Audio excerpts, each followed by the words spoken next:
Boa tarde para todos e todas. Mais uma live aqui do Cifruspesp. Todo sábado estamos trazendo vários temas aqui para as lives. E hoje essa live aqui, né, muito importante, reunindo aí, né, os professores da academia, professor Roberto, da USP, professor Arlindo, que já foi psicólogo do sistema prisional, e também a Veridiana, nossa assessoria, que vai fazer a mediação desse debate. Importante frisar sempre, né, o Cifruspesp que nós temos buscado aí sempre uma aproximação com as universidades, inclusive já conversamos com o professor Roberto, professor Arlindo, a Veridiana, que na nossa assessoria também a gente busca esse caminho, porque a academia tem que se interessar, a gente acha que tem que ter um caminho, inclusive, para ajudar a auxiliar na formação e também na construção aí de um sistema prisional mais justo.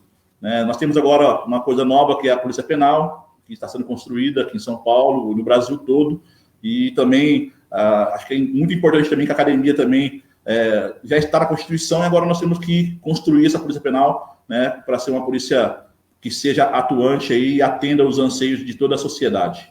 Então, vamos começar esse debate. Passo a palavra agora para a Veridiana para fazer a mediação. Logo após, nossos companheiros aí nós teremos nosso tempo aí para a gente poder debater, fazer esse belíssimo debate sobre o sistema prisional, né, as teorias e as práticas do sistema prisional. Veridiana. Obrigada, Fábio.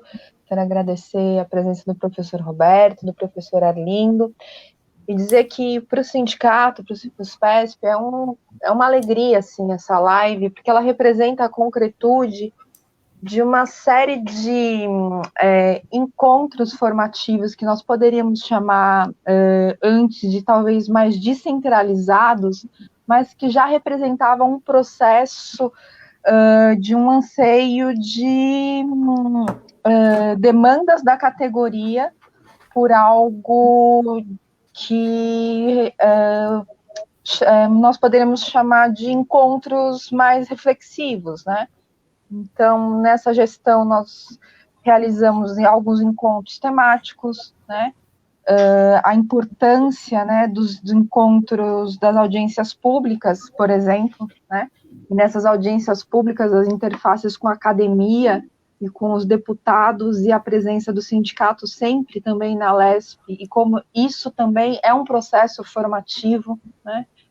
O próprio congresso da FENASPEN, onde o professor Arlindo participou, falando da saúde psíquica do trabalhador penitenciário, como foi importante, né? E aí eu estou pensando isso, assim, de que os processos formativos, eles acontecem de forma fluida, né? Eles não são algo engessado. Então, toda essa trajetória que vai acontecendo das mobilizações, o histórico do porquê, né, se mobiliza, que bandeira da categoria histórica, que bandeira da categoria acontece de forma mais imediata, né, tudo isso é formação, né? E aí, agora, me parece que o sindicato caminha numa outra direção, que é a direção, talvez, de um diálogo mais maduro com a academia, no sentido de uma conversa sobre quem sistematizou as vivências sobre o mundo penitenciário, né? E que isso exige um amadurecimento muito grande, seja porque é um mundo muito complexo, muito denso, né? Nós falamos aí de uma visão que não pode ser binária, né? E seja porque também exige um processo, talvez, de uma preparação dessa categoria de interesse, né? Se não chegar para falar de, bom, vamos conversar com a academia, sem necessariamente sentir que existe o interesse dela para esse assunto, seria meio que a ideia de um birozão, sabe? Que só fala com ele mesmo sem um diálogo real. Então, esse tema ele é amplo, né? Que, na verdade, nós gostaríamos de ouvir dos senhores aquilo que os motivou, a partir das experiências pessoais de cada um, a levar isso para a universidade sistematizar, né? E o quanto que isso é importante, porque é levar para outros espaços, que não só o local de trabalho, para a universidade, para a sociedade no geral, as experiências que são vividas no interior ali de um local de trabalho onde quase ninguém vê o que acontece, né? E aí eu estou pensando aqui, né, na pesquisa do Arlindo, por exemplo, como isso é fato de adoecimento desses trabalhadores, né? E como também é preciso criar, a partir disso, né, interfaces com o que esse trabalhador faz com a sociedade no geral, né? Com todo um projeto que dialogue não só com aquilo que acontece dentro do cárcere, mas para fora, né? Num projeto maior. Então, acho que um primeiro ouvir é isso, né? O que motiva essa sistematização a partir dessa história pessoal e como se deu essa sistematização. Aí, acho que pode começar pelo Arlindo e depois o Roberto, né? Como vocês preferem fazer. Roberto, você que sabe, Roberto. Pode ser eu, pode ser você. Tá, vai lá, Arlindo, fica à vontade.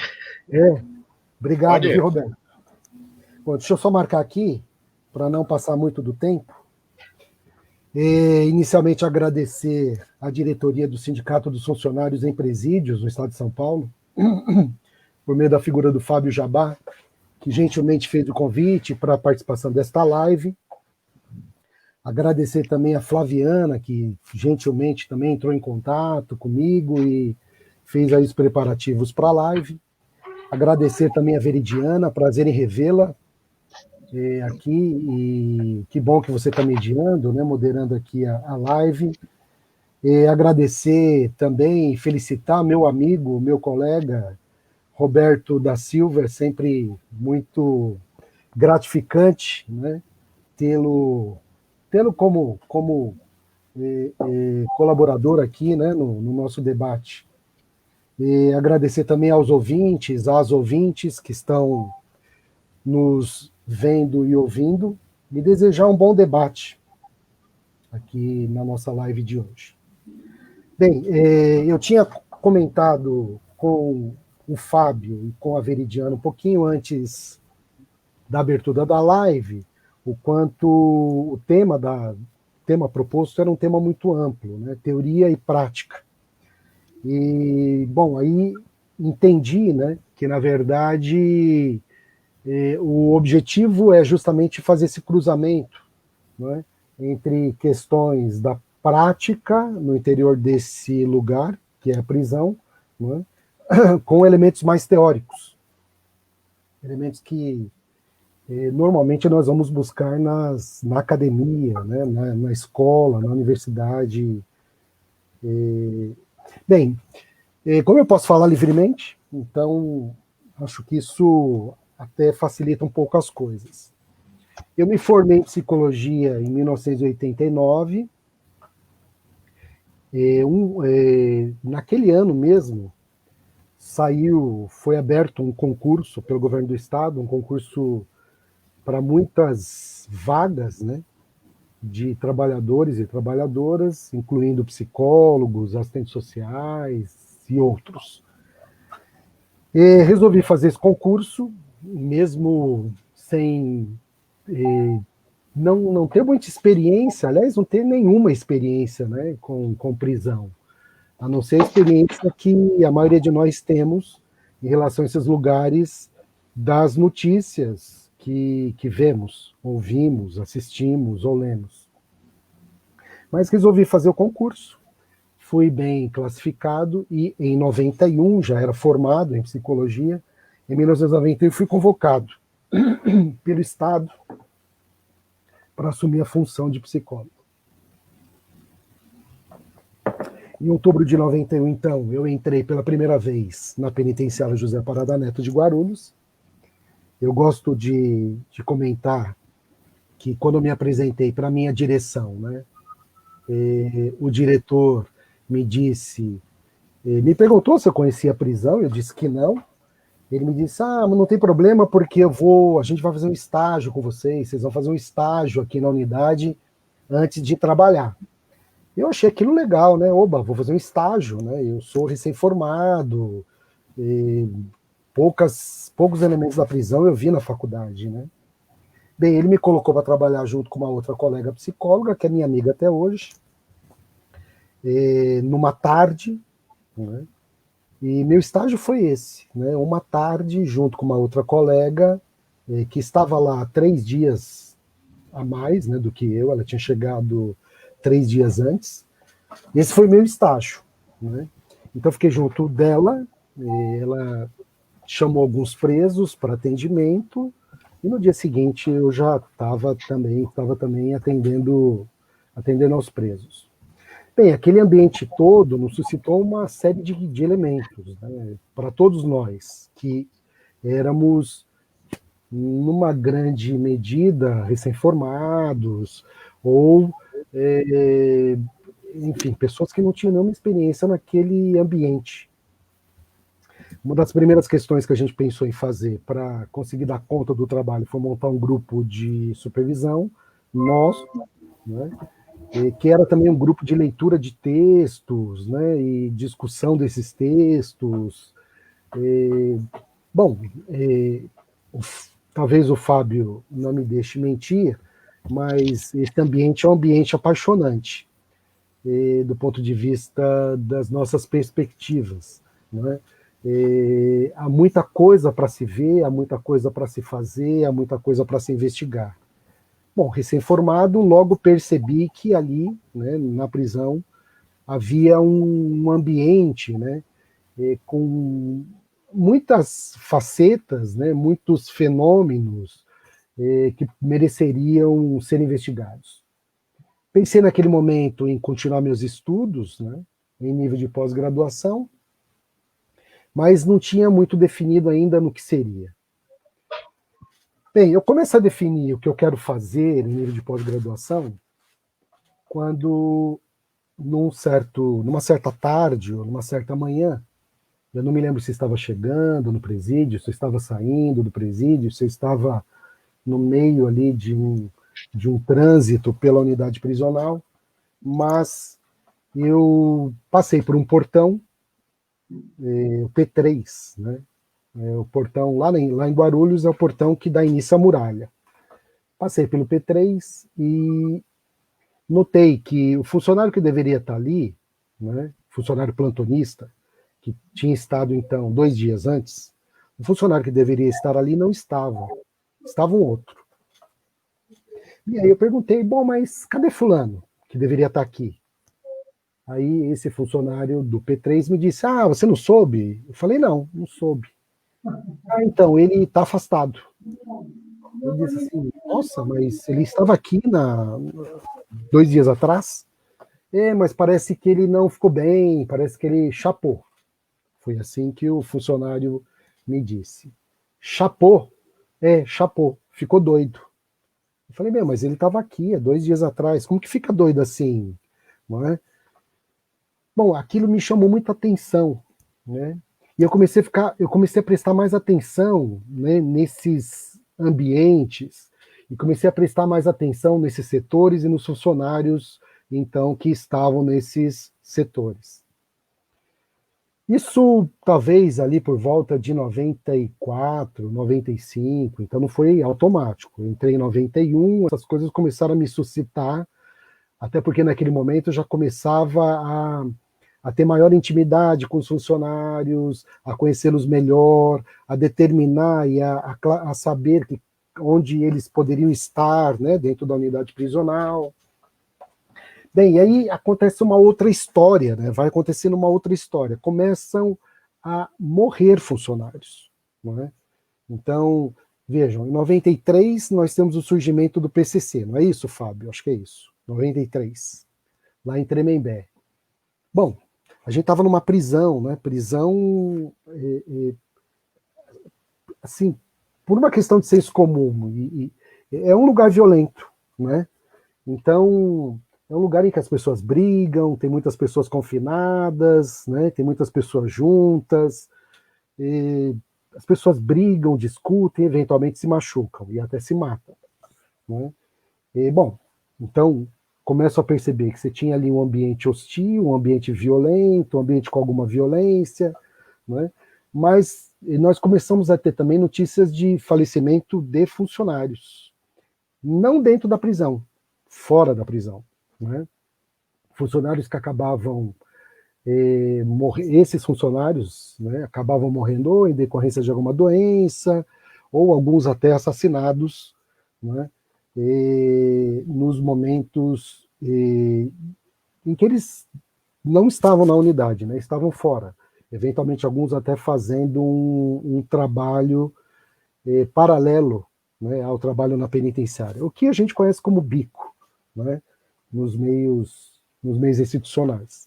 Bem, então, o que eu começo a perceber? Você tem funcionários que num dia estão presentes, 2 dias depois, né, no dia do plantão dele, já não está, né, em decorrência de algum problema, e, eventualmente, em decorrência de uma coisa grave, um falecimento, né? Bem, em 98, eu fiz uma especialização em psicologia junguiana, psicologia analítica. E naquele ano, então, eu resolvi que estudaria, né, alguns elementos desse trabalhador, dessa trabalhadora e do trabalho do agente de segurança penitenciária a partir dessa abordagem, que naquele momento era uma abordagem que eu estudava, Jung.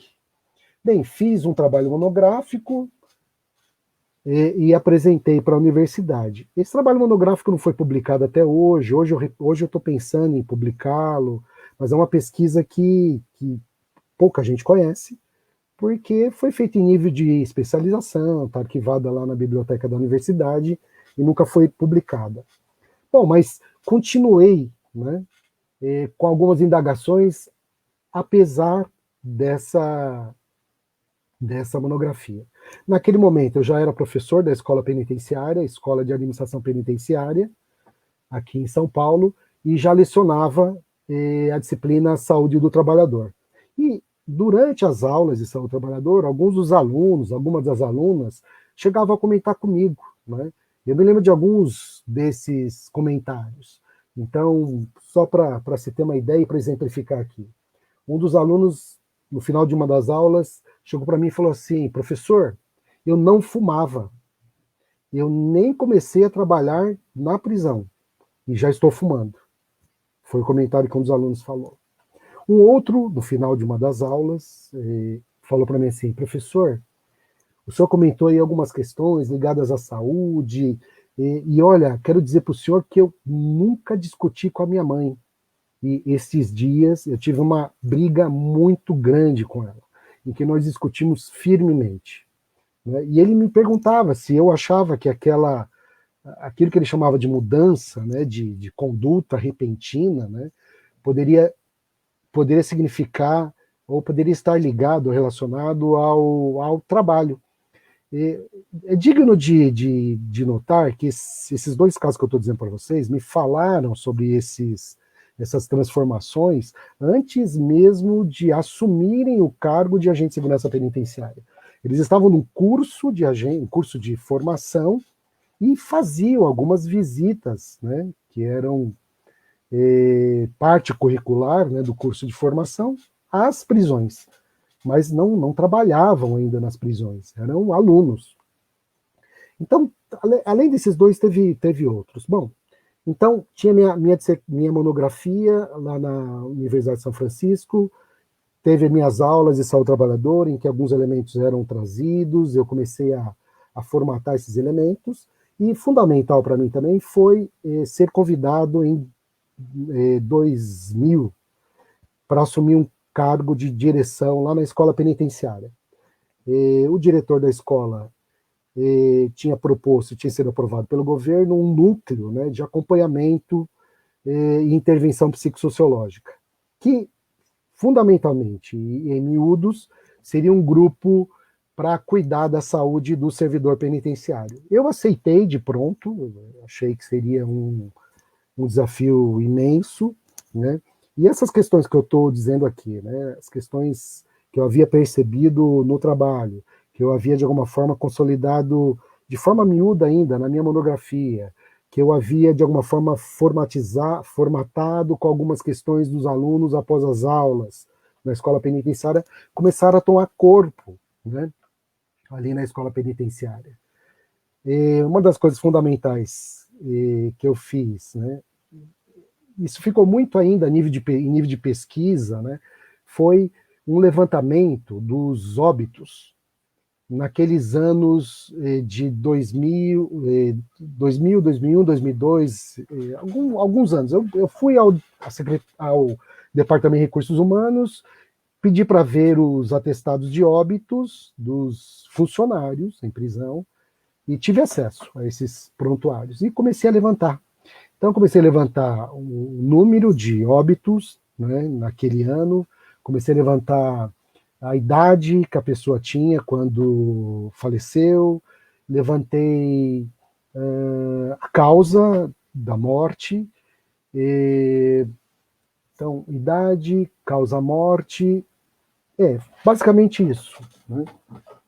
Fiz uma conta simples, né, naquele momento. Eu falei assim, parece que assim, muitos funcionários do sistema prisional paulista, naqueles anos, quando morriam, a idade que tinham, né, naquele momento da sua morte era pequena, era curta, né?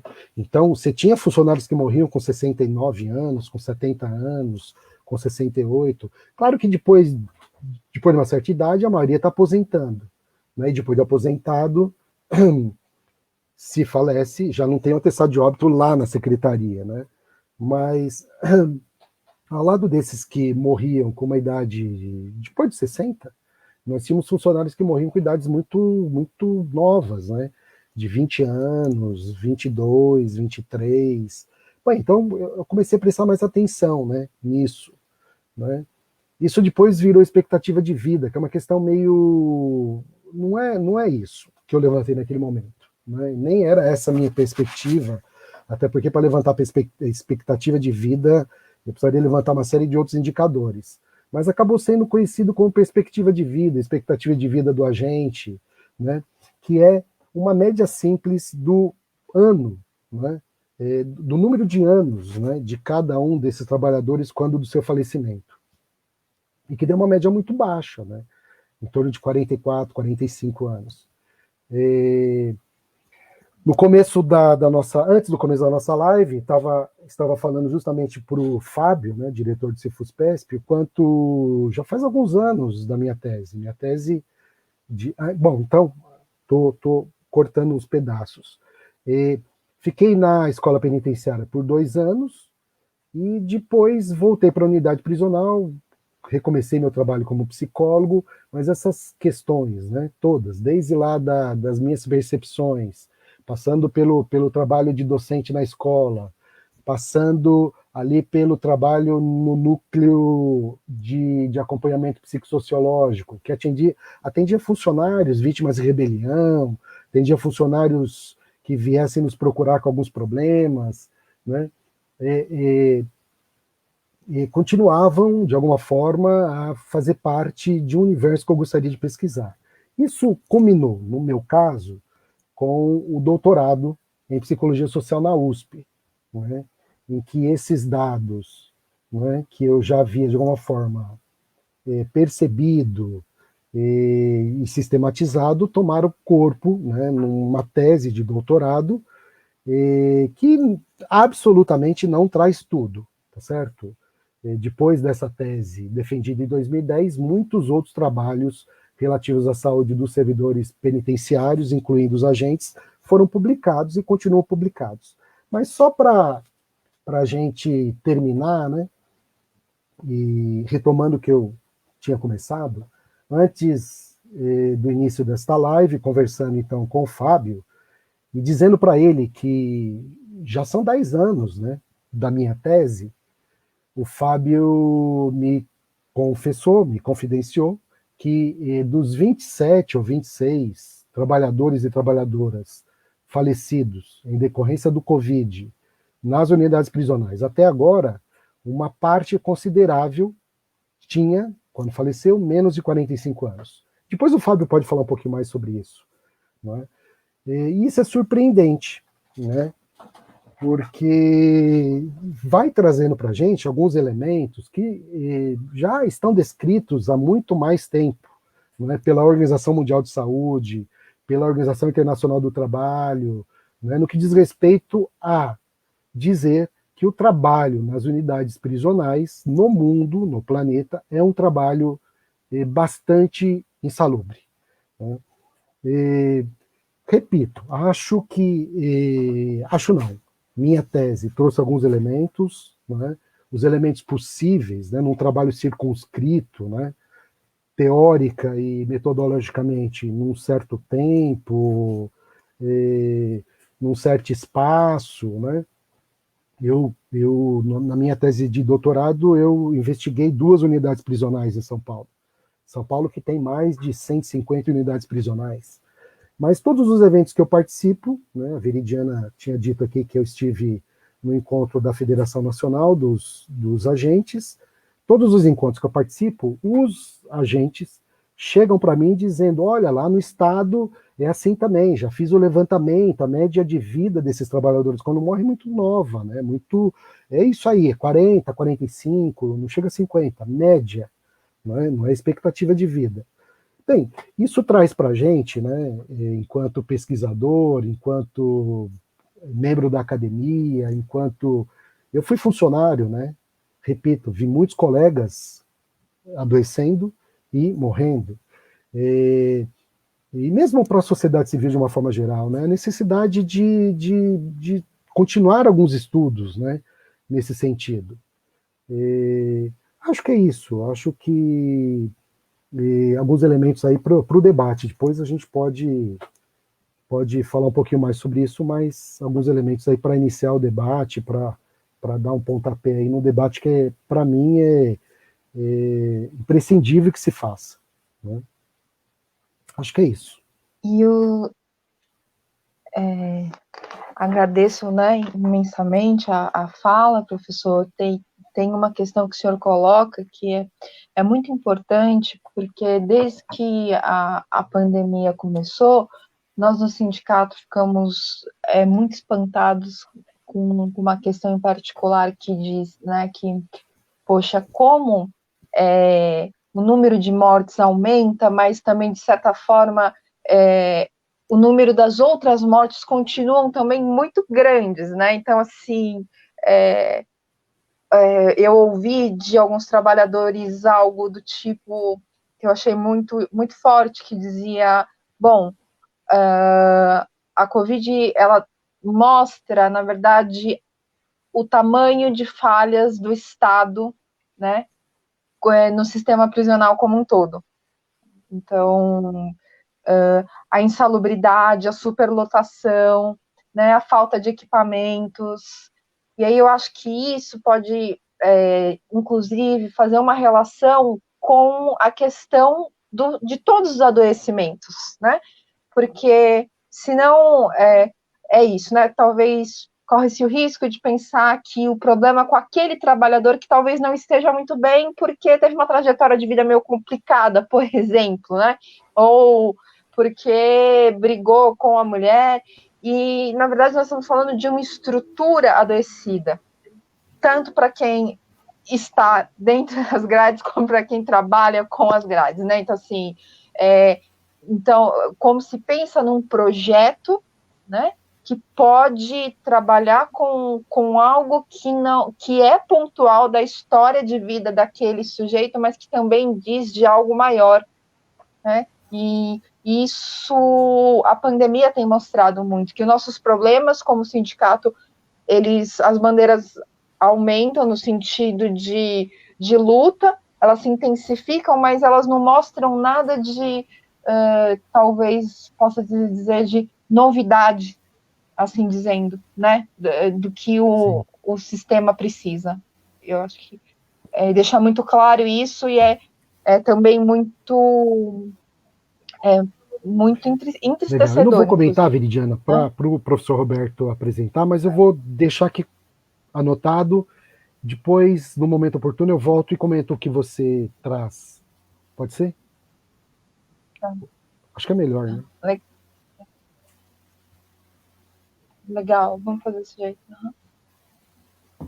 Professor Roberto? Gente, obrigado mais uma vez pelo convite para a gente trocar essas ideias aqui. Né? Para falar um pouco sobre essa dimensão da teoria e da prática, deixa eu dizer que eu acabei de ajudar uma editora a criar uma linha editorial chamada Literatura Carcerária. Porque é um pouco de criar um espaço de difusão dos conhecimentos produzidos não só de dentro da prisão, mas por quem faz o sistema penitenciário, né? E aí você tem diversos atores, né? Você tem os próprios presos, você tem as famílias, você tem os trabalhadores do sistema penitenciário, você tem as autoridades que fazem a tutela sobre o sistema prisional e tudo mais.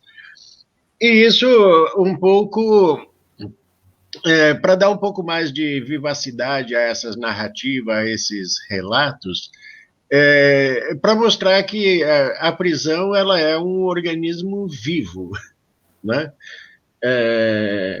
Pense que a transformação dessa ideia da penitência em penitenciária, a penitência no sentido religioso, para penitência penitenciária no sentido jurídico, ela acabou criando uma situação em que, quando a pena de morte foi substituída pela restrição da liberdade, as pessoas passaram a viver muito tempo dentro da prisão, inclusive com prisão perpétua e tudo mais, né?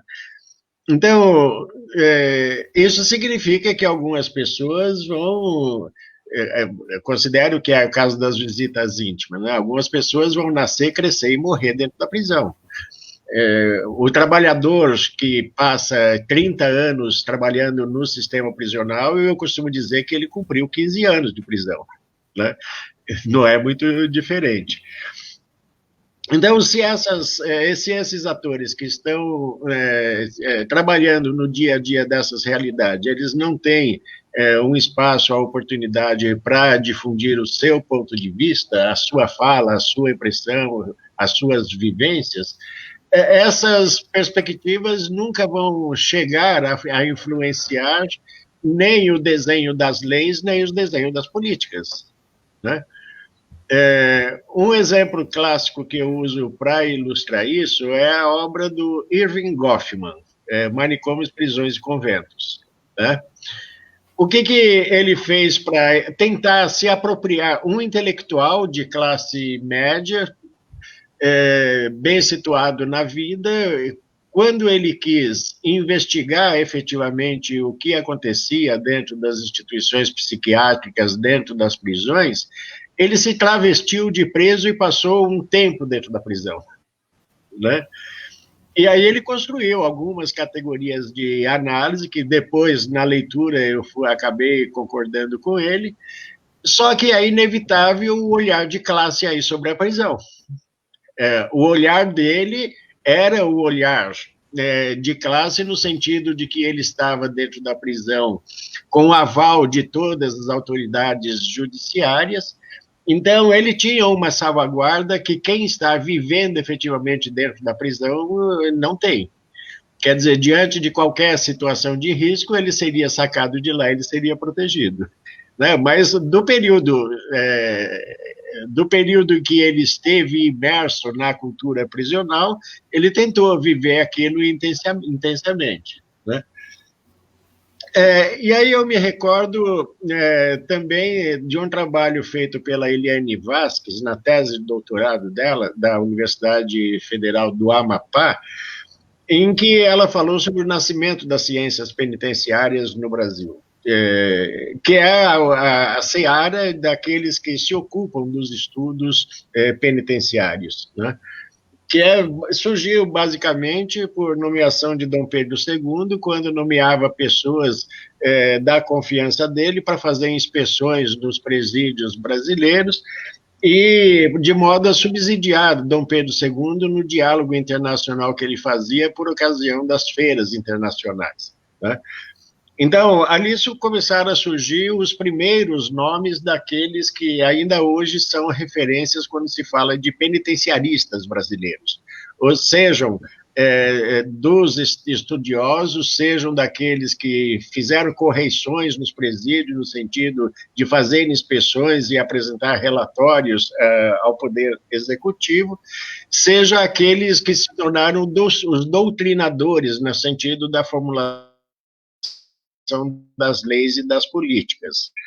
Aí você tem nomes como todos eles conhecidos, como Lemos Brito, Cândido Mendes, o Roberto Lira, o René Ariel Dotti, o Fleury, aquele que estava na direção da Secretaria de Segurança Pública na ocasião do massacre de 111, o Flamínio Fávero, que deu nome à casa de detenção, o próprio Marrei, né, onde o Arlindo trabalhou lá, e assim por diante. Então, veja que outra ordem de relatos que a gente tem sobre a prisão são alguns mais conhecidos na literatura nacional e internacional, que é o caso de Graciliano Ramos aqui no Brasil, o caso do Gramsci na Itália, o caso de Dostoiévski na Rússia e, mais recentemente, o caso de Mandela na África do Sul, né? São pessoas que já eram notórias antes do encarceramento, mas utilizaram a prisão, o tempo de experiência na prisão, para produzir um relato.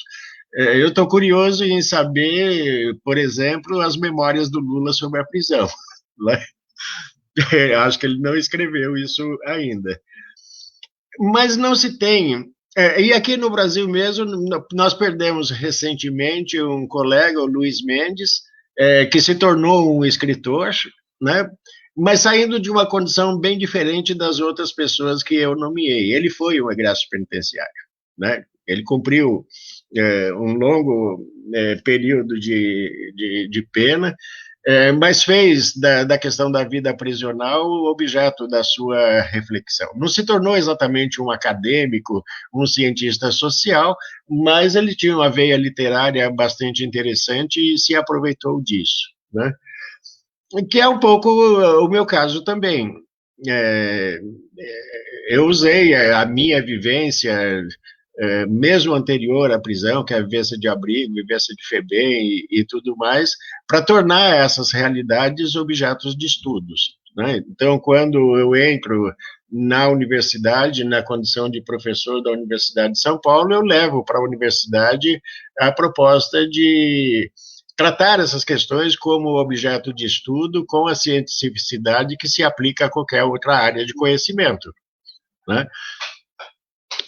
E aí você cria uma situação bastante distinta, porque esses não são temas nobres para uma grande universidade se ocupar, né?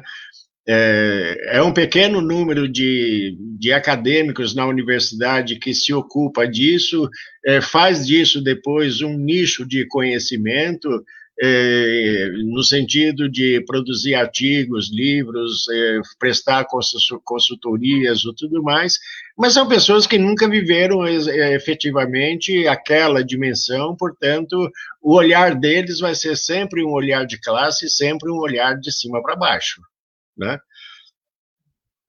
E eu, à medida que eu fui me qualificando academicamente, obtendo títulos e reconhecimentos, eu pude ascender ou participar de alguns círculos mais especializados de discussão, que tomam decisões, elaboração de leis, elaboração de políticas, E aí vai possibilitando a gente abrir um leque de reflexões que inclui diversas outras dimensões do sistema prisional que antes simplesmente não eram abordadas, né? Eu vou citar alguns pontos aqui, por exemplo. Da questão do trabalhador penitenciário, especificamente daquele que nós conhecemos como agente penitenciário, eu acho que a melhor referência que eu tenho é a minha experiência nos Estados Unidos, onde eu visitei muitas e muitas prisões lá, e pude conhecer o poder e a força que tem o sindicato de agentes penitenciários, né? Mas isso é decorrência de um espírito de proteção em relação ao agente da lei, da forma de organizar o aparato de segurança pública do Estado, que protege este agente, e os atentados contra a vida desses agentes da ordem pública, em vários estados, significa prisão de perpétua ou prisão de morte, né? Então, veja, com este respaldo da legislação, pouco se faz no sistema penitenciário dos Estados Unidos e de qualquer um dos seus 51 estados, sem que os sindicatos de agentes penitenciários sejam ouvidos, né? Isso me parece uma realidade. A outra coisa que me pareceu relevante aí é essa questão da indústria de insumos que fornece a chamada tecnologia prisional, tá? Seja na parte da construção, seja na parte dos dispositivos de controle de segurança, seja na parte de alimentação, seja na parte de operação das rotinas prisionais. Existe toda uma indústria aí que também eu fui observar, quando eu tive a oportunidade de observar isso nos Estados Unidos, isso é um setor organizado, né? Um setor organizado que tem uma grande capacidade de barganha, e algumas dessas indústrias se dedicam, se não exclusiva, ou pelo menos prioritariamente, a desenvolver tecnologia para o sistema prisional, né? É isso que permite, por exemplo, aqueles modelos de prisões completamente eletrônicas, né? A Supermax de segurança máxima, em que o agente penitenciário não precisa ter nenhum controle, nenhum contato direto com o preso, porque tudo é feito por meio de comandos eletrônicos, né? Até a entrega da alimentação, a retirada das bandejas, é tudo feito por meios eletrônicos, né? Ainda outras questões que eu acabei me ocupando. Aí, já quando eu estava ocupando um assento no Conselho Estadual de Política Criminal e Penitenciária, me chamava a atenção a diversidade de práticas e de propostas que diversos setores levam para dentro da prisão, mas sem qualquer organicidade, sem uma lógica de se somar à chamada terapia prisional, propriamente dito, mas naquele sentido da laborterapia, né? De ocupar a mão dos presos para desocupar o cérebro, tá? Então, todas as atividades de arte, de esporte, cultura, artesanato, essas coisas assim, teatro, música, tudo mais, nunca tiveram um fim em si mesmo, a não ser ocupar o tempo do preso, né? Quando eu acho, e agora eu trabalho em cima disso, no sentido de que essas atividades poderiam ser melhor organizadas, no sentido de um projeto político-pedagógico articulado com a educação escolar que pode se fazer dentro das prisões, porque todas essas atividades deveriam resultar em benefício do preso, ou seja, tudo aquilo no qual o preso se envolve deveria resultar em benefício na sua avaliação. Mas como essas atividades são marcadas pelo espontaneísmo, pelo voluntarismo, não há num planejamento, não há uma carga horária a cumprir, não há um conteúdo a ser desenvolvido, não há um processo de avaliação, consequentemente não há um processo de certificação e sequer resulta em remissão da pena.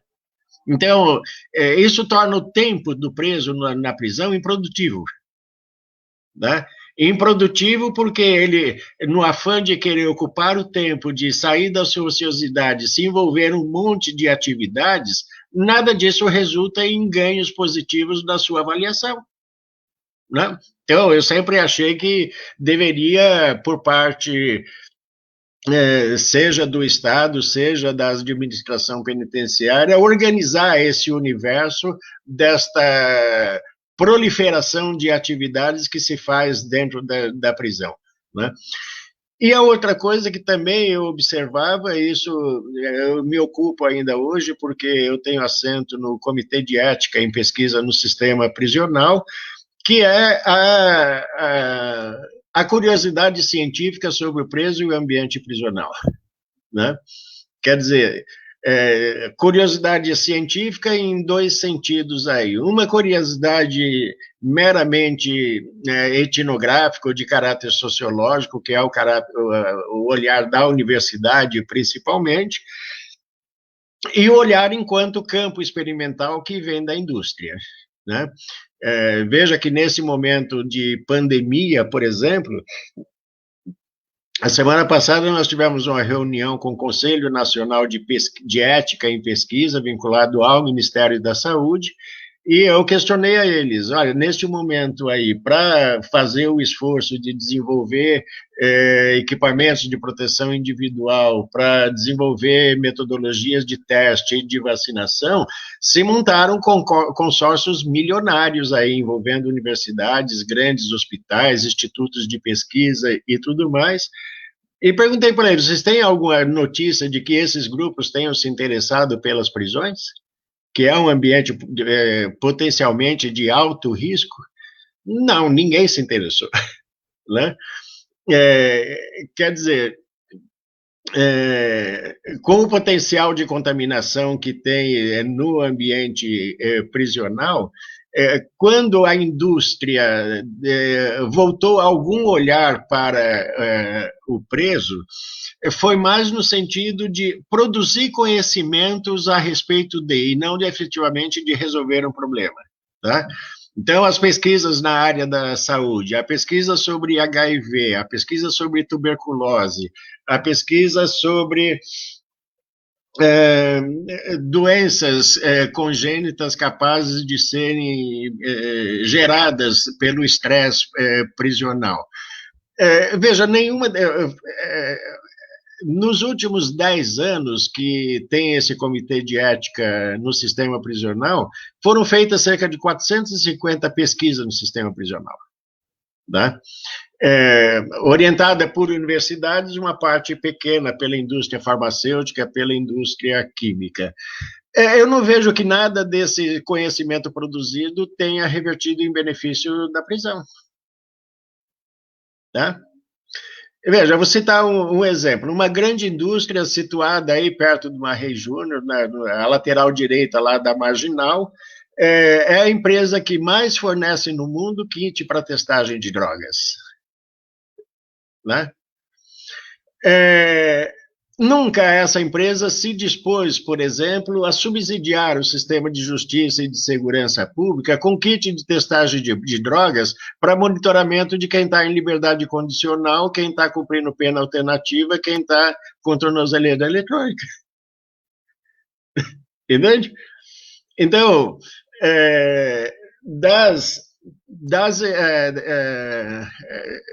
a indústria de alimentação, por exemplo, que assume esses contratos milionários para fornecer alimentação às diversas unidades prisionais. É um setor milionário que arrecada fábulas, né? Eles nunca se preocuparam em desenvolver, em estimular qualquer pesquisa de caráter nutricional para efetivamente dimensionar qual a necessidade de calorias, de nutrientes, de proteínas que tem as diversas categorias de presos, como os idosos, as mulheres, as gestantes, por exemplo, para orientar o sistema prisional como conduzir a alimentação de presos, né? Nós temos ainda os hospitais penitenciários, né? Alguns deles instalados dentro de unidades prisionais propriamente ditas, que não recebe o retorno nem da indústria farmacêutica, nem da indústria química, quanto aos procedimentos no enfrentamento da AIDS, no enfrentamento da tuberculose, no enfrentamento daquela doença da lepra, né, que tem sido comum também. Veja que a questão da AIDS, por exemplo, o Arlindo deve se lembrar disso, a questão da AIDS dentro dos presídios foi enfrentada melhor com o teatro. Você lembra, Arlindo, do teatro nas prisões? Que iniciou lá no COC, depois foi a tese de doutorado do Robson Rusch e tudo mais, né? Então, quer dizer, então tem um leque de... Agora, na comissão de ética de pesquisa do sistema prisional, nós adotamos uma postura diferente lá. Em vez de ser um comitê de ética que simplesmente recebe a demanda da universidade e da indústria, nós passamos a ser propositivos também, né? Nós temos tido a liberdade de indicar para a universidade, indicar para a indústria algumas áreas que são prioritárias, que precisam ser desenvolvidas pesquisas, né? Então, isso eu acho que muda um pouco a natureza da interlocução que se faz com a sociedade, e aí que a gente valoriza, então, que esse pessoal que está no ambiente prisional, sejam presos, sejam agentes, sejam os técnicos de nível superior e tudo mais, essas pessoas também precisam aprender a associar a condição de trabalhador com o pesquisador. Porque eu entendo que o pesquisador, por definição, por excelência, é aquele que está imerso no seu ambiente de trabalho, né? Na escola, a mesma coisa, na escola pública, eu lido com a ideia do professor pesquisador. Quer dizer, o professor que está lá de 5, 8, 10, 15, 20 anos, se ele adquire uma prática sistemática de um certo rigor metodológico na organização do seu trabalho e do seu registro, ele tem um material de pesquisa. Porque quando vai um pesquisador meramente acadêmico para lá, o que ele quer é exatamente este material, né? Então, um exemplo interessante no sistema penitenciário que eu encontrei, o Arlindo deve conhecê-lo, que é da mesma profissão, o Hélio Braustein. Deve lembrar, Arlindo, o Hélio Braustein. Ele era penitenciário, foi psicólogo na antiga FEBEM, depois no sistema penitenciário, ficou muitos anos na penitenciária feminina do Butantã.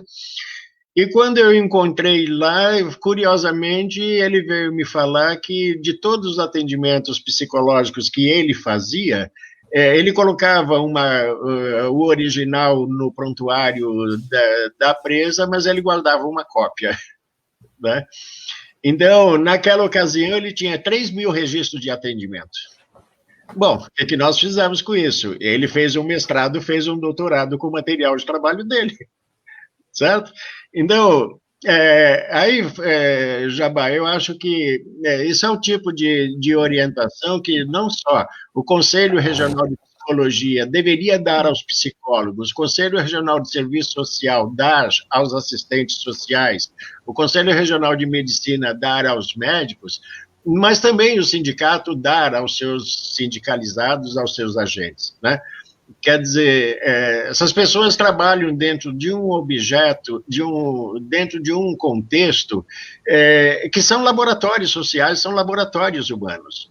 E a melhor forma de se proteger da curiosidade alheia é se o operador desses ambientes for também um produtor de ciência, também um produtor de conhecimentos, né? Então, eu tenho sempre feito um esforço de recrutar pessoas do sistema penitenciário para fazer mestrado, fazer doutorado comigo. Acho que vocês conhecem um pouco dessas experiências, né? Porque é a forma de apostar na qualificação dessas pessoas, de investir de capacidade técnica, de análise, de pesquisa, pessoas que efetivamente conhecem essa realidade e efetivamente se importam, porque esse é o contexto de vida em que eles se desenvolveram, em que eles se formaram profissionalmente, e se eles tiverem ampliado essa capacidade técnica, eles podem dar uma contribuição muito mais efetiva, né? Então, por enquanto é isso. Eu posso ficar por aqui também para a gente ouvir o que o povo quer nos dizer aí. Tá bom? Abraços. Professor, agradeço imensamente. É muito interessante, né, que as falas se completam, e estou pensando na experiência desenvolvida pelo sindicato nos últimos tempos com o programa Fora das Grades, né? E como é interessante pensar no programa Fora das Grades, inclusive nos programas que ainda não foram para o ar, que muito do que o senhor fala, né, dessa questão de que, muitas vezes, esse papel do Estado, que é muito difícil para o próprio agente internamente, né, trabalhar. Eu estou pensando aqui nas conversas que acontecem e não estão colocadas de forma mais direta, mas mais pelos corredores, e pensando assim, na contradição que é ser aquele que está vigiando, mas também está com o papel de educar, ressocializar essa pessoa, e como isso aparece no programa Fora das Grades, né? Então você tem aquele que tem uma horta comunitária, de repente, numa penitenciária, aquele que trabalha com literatura. Então, assim, como isso, esse papel do Estado também acaba acontecendo de uma forma espontânea, e ao mesmo tempo também ela é preocupante, né? Porque ela acaba deixando com que o indivíduo não saiba muito bem o que é dele, o que é do Estado, numa confusão de narrativas, eu vou pensando aqui, né? Que é muito difícil de trabalhar, mas ao mesmo tempo mostra que o ambiente em si, ele é vivenciado, os dois vivenciam as mesmas tensões e as mesmas vontades de melhora do local, né? E como os dois também são afetados pelo que eu chamaria dessa marginalidade do corpo, né? São corpos de pesquisa, corpos feitos para pesquisa, corpos feitos para produção de materiais né, manuais, mas que não interessam como algo que possa ser pensado para deliberar, para pensar, né? Sempre algo ali como objeto de pesquisa de alguém que tem um poder maior, que eu entendo que é isso mais ou menos que o senhor vai colocando, né? E como essa ideia de criando, né, junto com a categoria, né, o que nós chamamos no sindicato de um sentimento de identidade é importante nisso, né? Porque esse sentimento de identidade é que talvez possa possibilitar uma maior liberdade de voz. Olha, Veridiana Jabá, dos poucos agentes penitenciários que a gente conhece alguma produção escrita, talvez vocês possam acrescentar outra, mas do que eu conheço, é agente penitenciário escrevendo poesia, escrevendo letra de música, escrevendo rap. E não escrevendo no sentido da análise, da reflexão ou daquilo que significa a vivência dentro desses ambientes, né? Veja por analogia o que se faz no ambiente médico.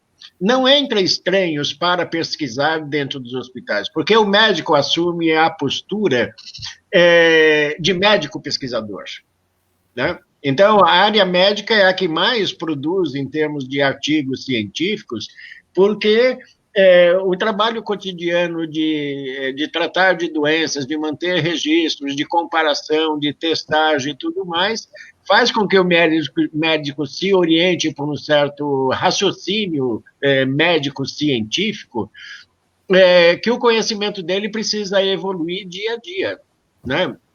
Então, no Comitê de Ética em Pesquisa do Sistema Prisional aqui do Estado de São Paulo, Eu gostaria de um dia recusar uma pesquisa vinda da universidade dizendo, não, lá no Marreio Júnior não precisa entrar pesquisador lá, não, porque lá tem uma equipe que interage, que tem registro, que tem domínio desse conhecimento, eles mesmos são capazes de produzir as suas pesquisas.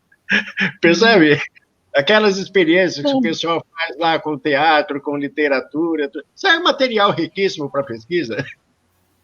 Sim, que eu vou entendendo na fala do senhor, que é criar, o médico tem um ambiente muito propício para que ele seja esse pesquisador no ambiente de trabalho dele, né? E como, de repente, o sindicato pode auxiliar ao agente, ao trabalhador penitenciário, ser também esse pesquisador desse ambiente de trabalho, né?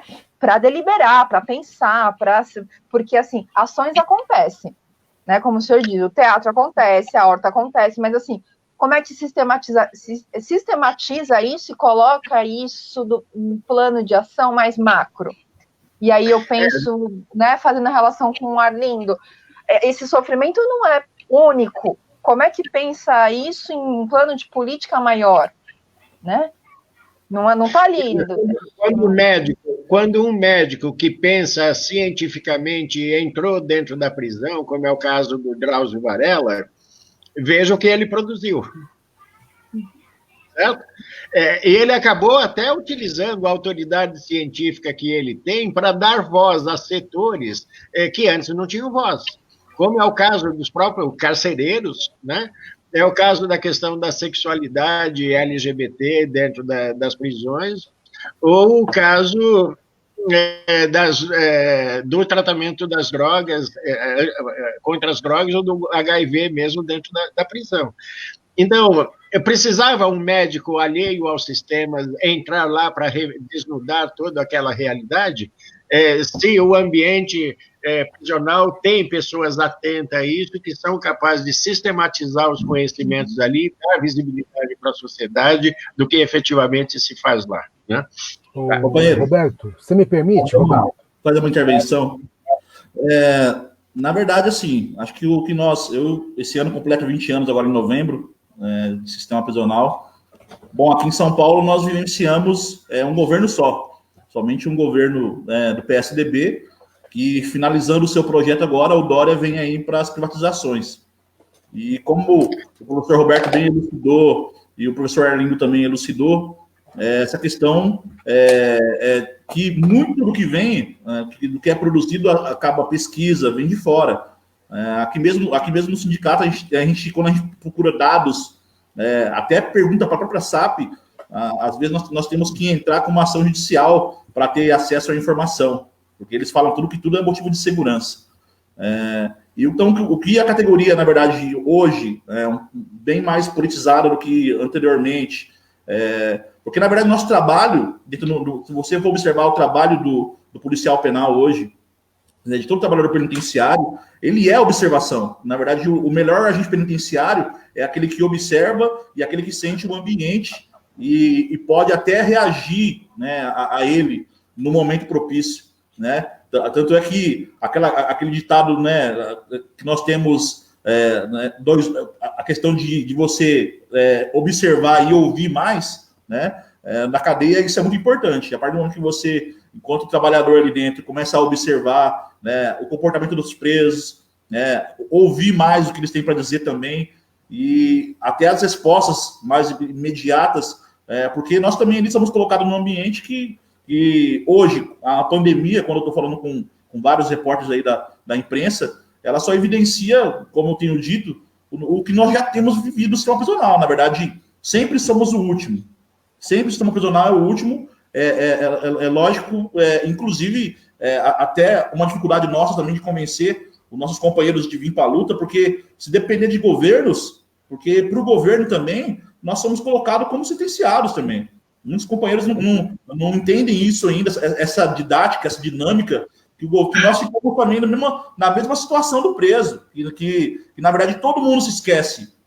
Tanto é que na pandemia, né, as nossas ações judiciais, o que nós fizemos, tudo foi em benefício não só do sistema prisional, né, não só dos agentes penitenciários, mas também da população carcerária.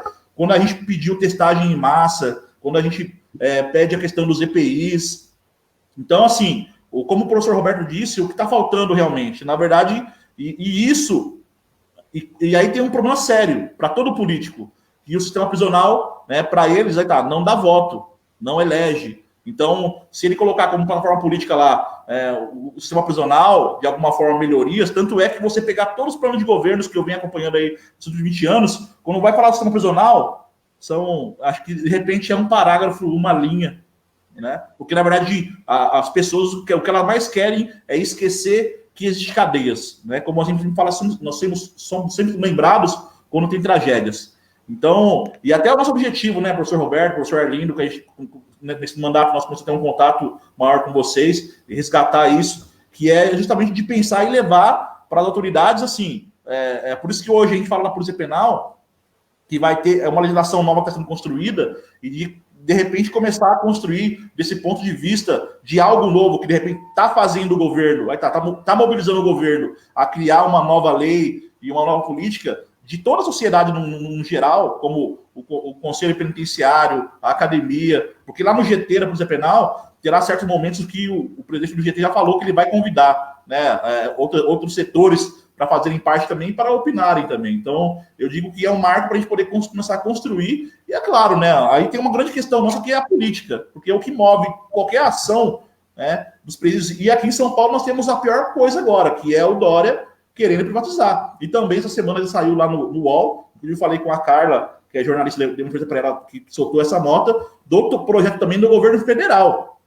O governo federal também tem projeto de privatizar. E sendo que nós vemos aí que temos os maus exemplos das privatizações do Brasil, né, como Ribeirão das Neves agora que acabou, nós estamos participando, inclusive, da denúncia contra Ribeirão das Neves, lá, do superfaturamento de dinheiro, como também os massacres que houve na Humanizar no Amazonas, em Pedrinhas, e nós temos exemplos muito bons que é do Estado, como em Santa Catarina, acho que no Paraná, que é aquela prisão que tem indústria lá dentro, tem 5, 6 indústrias, né? Que inclusive e é estatal, onde ali o preso tem uma laboraterapia. E como você fala, né, professor Roberto, falou sobre isso. No sistema prisional, realmente, o senhor bem exemplificou aí, nós não temos o trabalho, o estudar lá não é simplesmente para ocupar o tempo do preso, não sai nenhum resultado disso. Então, assim, eu acho que quando falar de sistema prisional, tanto é que esse ano aqui, nós somos aqui do FUSPESP sempre pensando e estudando as situações nós vamos criar uma plataforma política, né, uma plataforma para levar agora uma eleição municipal, então nós vamos levar para os vereadores e para o candidato a prefeito. Tudo bem que não tem tanta influência, mas também, assim, para quando nós chegarmos na próxima eleição para deputado federal, né, para governador, presidente, também levar a plataforma não só de direitos dos servidores, a questão, mas também de construir um ambiente mais saudável, que, na verdade, que adianta você ganhar bem também no sistema prisional e você gastar também todo o seu dinheiro com remédio, com tratamento, né, que a gente mais vê aí. Mas é isso. Eu queria fazer um comentário a essa última questão do Roberto, posso? Sim. Roberto, eu achei fantástico, né, esse elemento que você trouxe, da produção que eventualmente poderia ser feita, né, e não é, né? Mas eu fiquei pensando aqui, Roberto, numa questão que é a credibilidade, né, daquilo que a gente escreve, não da credibilidade daquilo que a gente escreve, mas de quem vai dar credibilidade àquilo que você escreve, entendeu? Porque não à toa minha tese foi uma tese defendida na USP e você é professor na Universidade de São Paulo, uma das melhores universidades do país, né? Bem, isso por si só dá uma credibilidade, né, para aquilo que você faz, para aquilo que você escreve. Por que eu estou pensando isso? Porque tem algumas questões aqui, né? Eu, no passado, quando eu estava mais envolvido com o estudo do campo lá, e dos agentes, e dos funcionários prisionais, uma das questões que eu percebia, e aí o Fábio pode me dizer se isso continua ou não, é que uma parte considerável dos trabalhadores no sistema prisional, ao ingressar no sistema prisional, interrompiam, né, seus estudos. Interrompiam no sentido de progressão. Então, bom, para o agente de segurança penitenciária, acho que até hoje o grau de exigência escolar é o ensino médio.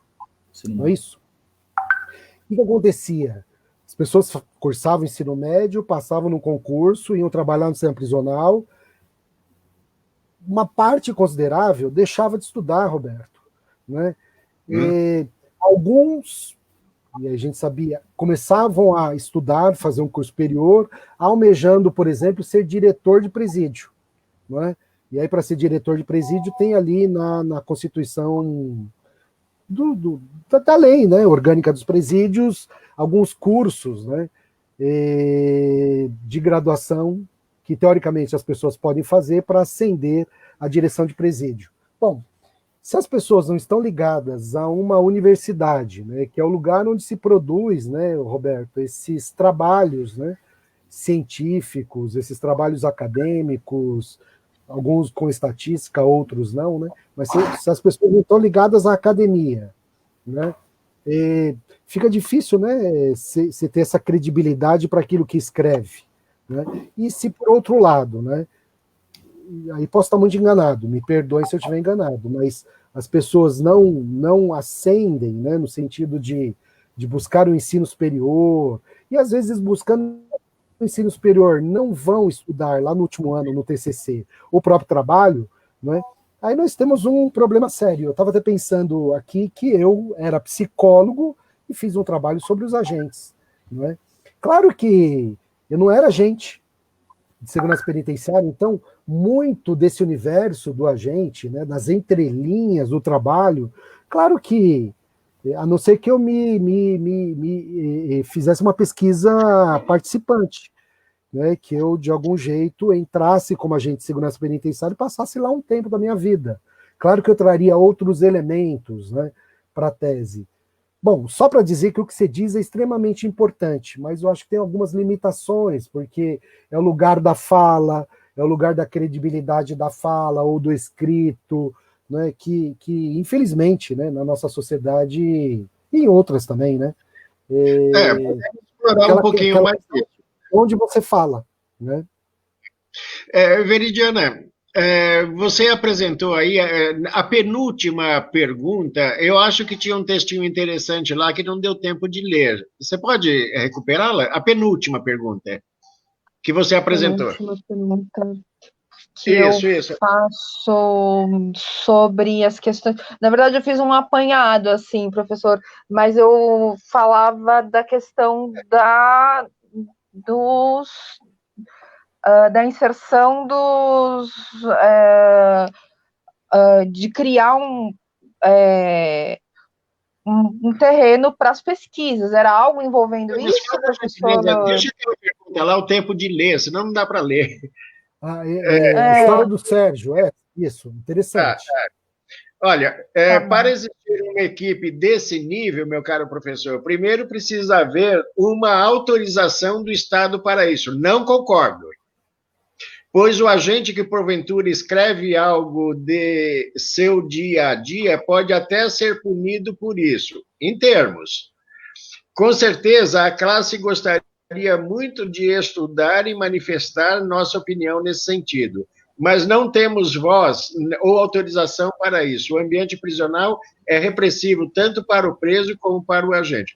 Tá, aí, Veridiana e Jabá, eu diria que é a questão de fortalecimento interno da categoria, tal como fez a Defensoria, o Ministério Público e o Judiciário, que adquiriram tal autonomia e independência em relação ao Estado, que essa autonomia funcional, claro que tem autonomia administrativa e financeira também, que é coisa diferente, né?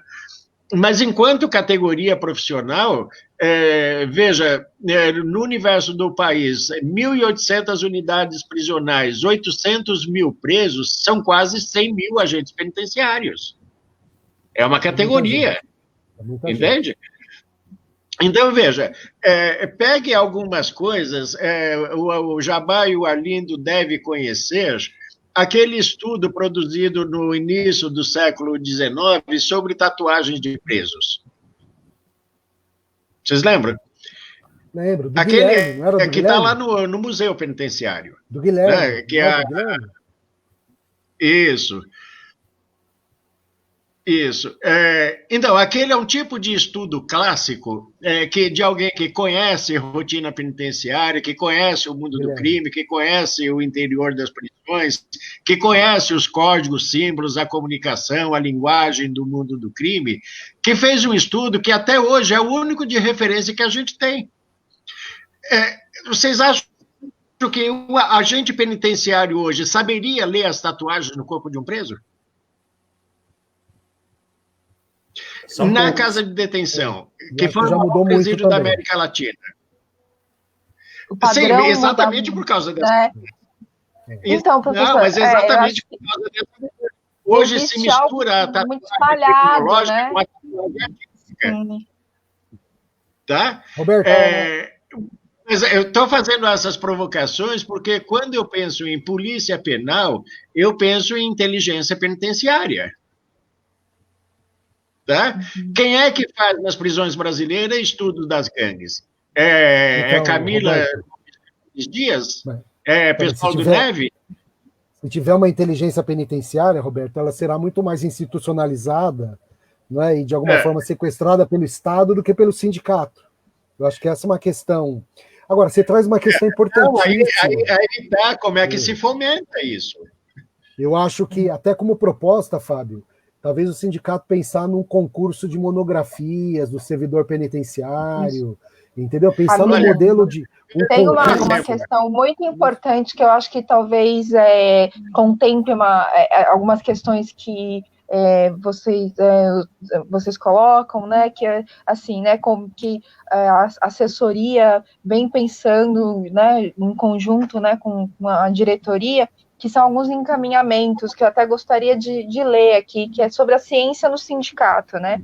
Que é criar um campo, né, científico a partir da realidade prisional, né, e voltado, né, esse programa voltado para as áreas de conhecimento correlatas ao sistema e incentivando a utilização das vivências profissionais dos trabalhadores no sistema prisional para a produção do conhecimento científico.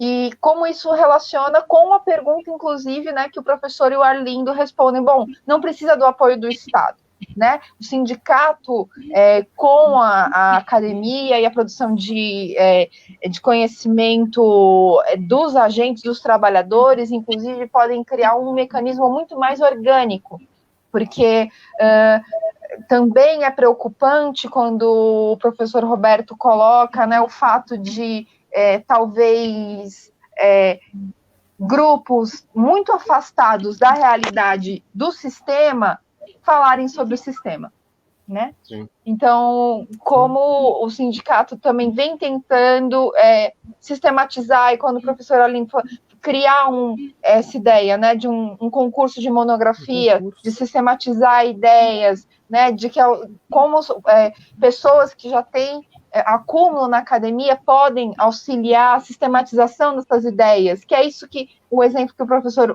Roberto usa do médico, né? Bom, talvez seja muito difícil eu começar a colocar num papel algo, escrever, sem alguém para me auxiliar nisso, mas se eu tenho alguém é diferente, né? Se eu tenho uma estrutura que diga que eu posso, já um movimento que eu posso fazer com mais firmeza, né? Mas te dou um exemplo que permite fazer as analogias aí. Vocês conhecem a figura do preso recursista, né? O Rábula. O Rábula. Esses presos, eles precisam, de alguma forma, de acesso aos prontuários dos presos para estudar o caso, livros, tudo mais. Precisam do Código Penal, precisam do Código de Processo Penal. Código de Processo Penal e de assim por diante. Veja, quantos presos não saíram da prisão depois do cumprimento da sua pena, quase como um autodidata em direito. Certo? No caso da casa de detenção, o maior presídio da América Latina, quando fechou, tinha 7.200 presos lá. Imagina o tamanho do arquivo de prontuários daquela casa de detenção. Eu não tem nenhum agente penitenciário que conheça aquele arquivo melhor do que eu. Porque quem manuseava aquele arquivo eram presos, não eram agentes penitenciários. entende? Então, tem uma questão interna daí que a gente chamaria de organização do trabalho penitenciário, que é que, na maioria das unidades, não se dá ao agente penitenciário a possibilidade de se ocupar do trabalho intelectual. Tá? Ainda que mude a nomenclatura, eu falei na conversa anterior, Jabá, que aquela progressão do carcereiro para o agente, do agente agora para o policial penal. Mas a divisão social do trabalho dentro da prisão continua a mesma. Seja agente penitenciário ou policial penal, o que vai se querer é que ele abra e feche celas. Quando tem outras dimensões do trabalho, da área de perícia criminal, da área de registro, da área de documentação, que se o agente penitenciário ou policial penal não tiver acesso a essa documentação, não for ele o profissional que operacionaliza essa dimensão do trabalho, ele não tem acesso às informações essenciais. Imagina qual preso tem acesso ao fundo penitenciário, qual preso tem acesso ao orçamento da unidade, qual preso tem acesso aos contratos que as unidades fazem com as empresas prestadoras de serviço. Não tem. Então, professor Roberto, justamente eu acho que isso é algo que nós buscamos. Na verdade, a nossa busca aqui, lembrando sempre que eu estou presidente aí desde 2017, e a nossa busca, né, lógico, o governador Dória, ele está sendo uma batalha muito grande, realmente, que cada dia ele nos ocupa com alguma coisa. E aí as nossas garras aqui, o que nós queremos desenvolver, e agora também com a pandemia, né? Esse ano nós tínhamos, inclusive, o professor Arlindo falou sobre o concurso de monografia, já estava no planejamento de fazer esse ano, e a pandemia acabou adiando, a gente vai adiar isso daí também. Lógico que a gente está pensando já em promover, para ver se, uma perspectiva que o ano que vem as coisas podem voltar ao normal, porque a gente queria, assim, fazer um evento que desse para a gente poder, né, expor, de repente, lá na Alesp, na Assembleia Legislativa, né?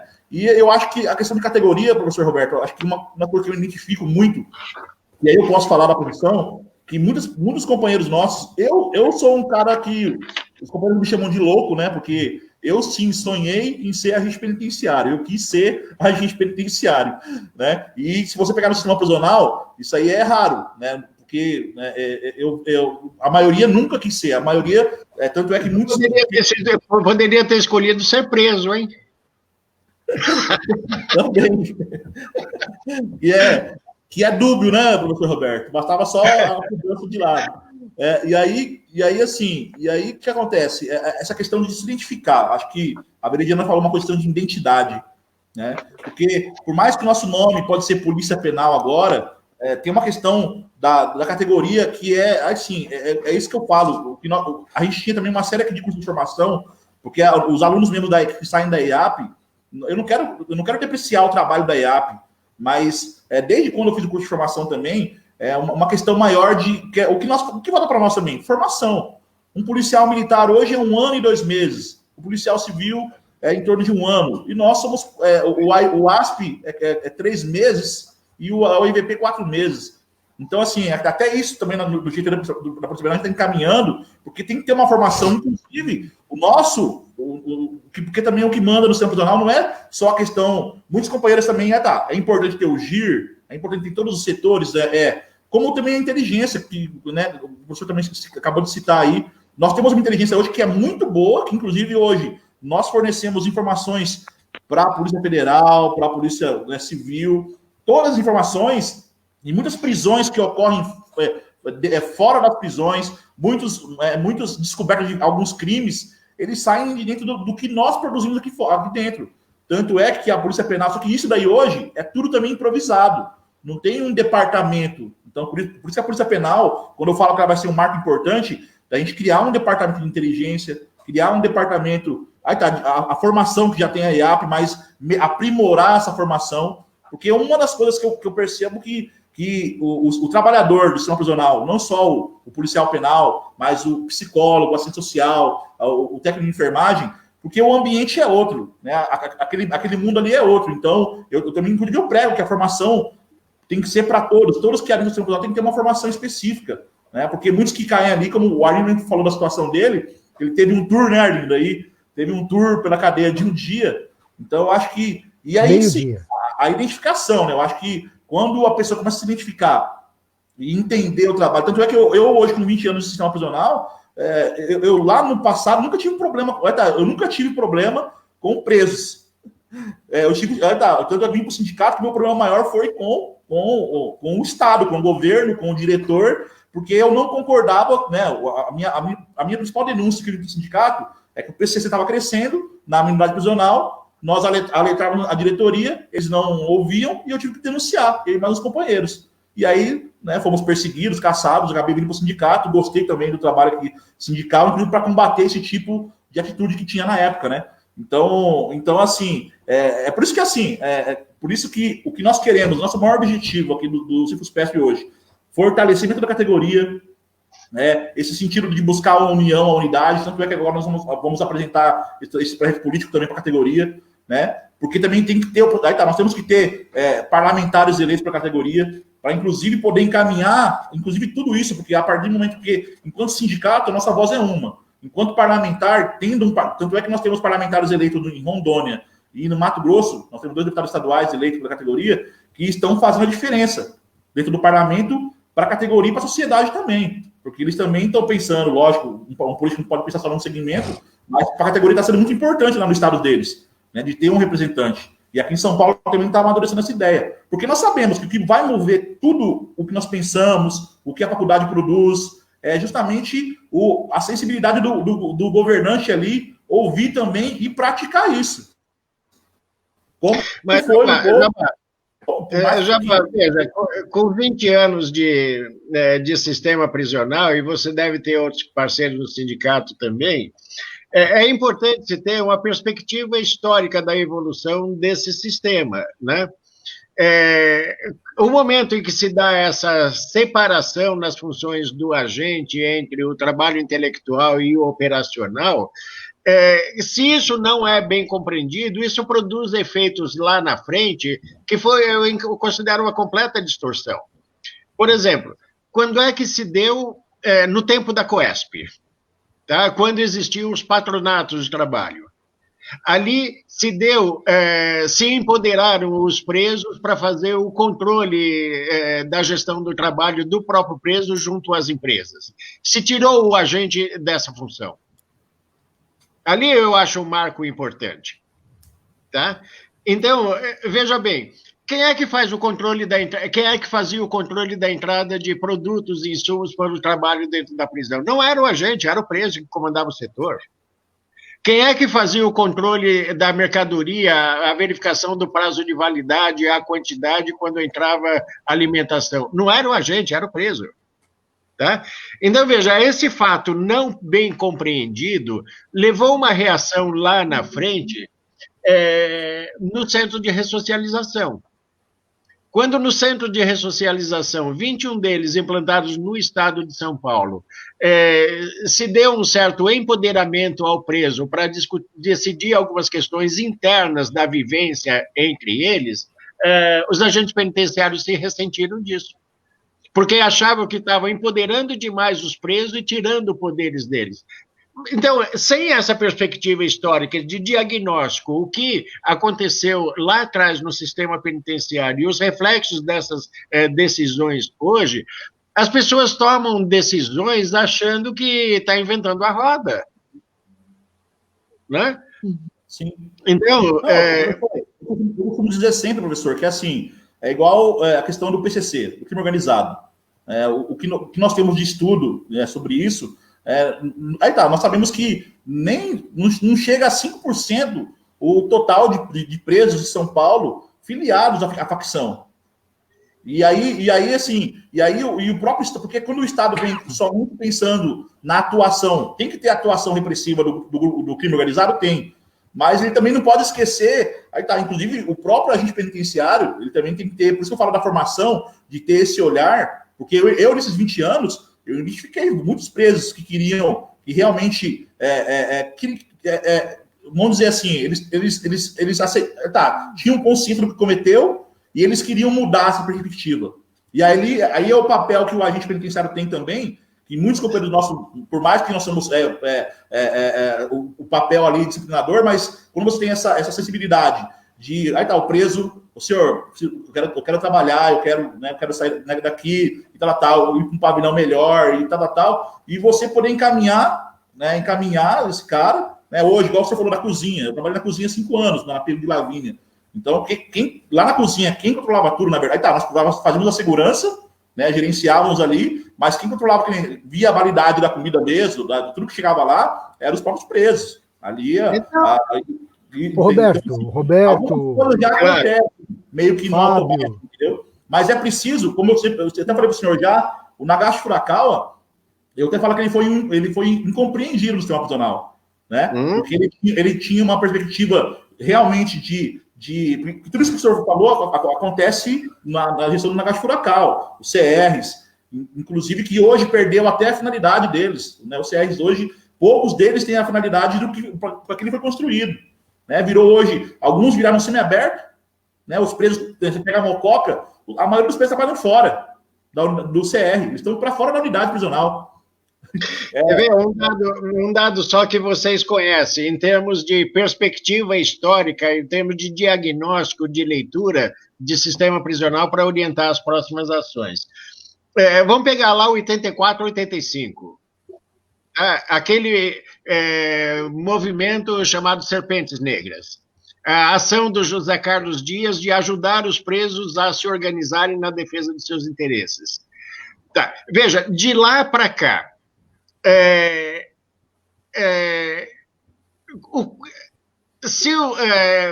deveria-se ter uma certa relação de parceria aí, de possibilitar aos presos, sob a tutela do Estado, de se organizarem na defesa dos seus interesses, ao mesmo tempo em que os agentes se organizariam na defesa dos seus interesses. O que houve um confronto entre os dois grupos, nenhum dos grupos prosperou, e criou-se uma lacuna aí de 10, 12 anos. Aí vamos lá para 92, 93.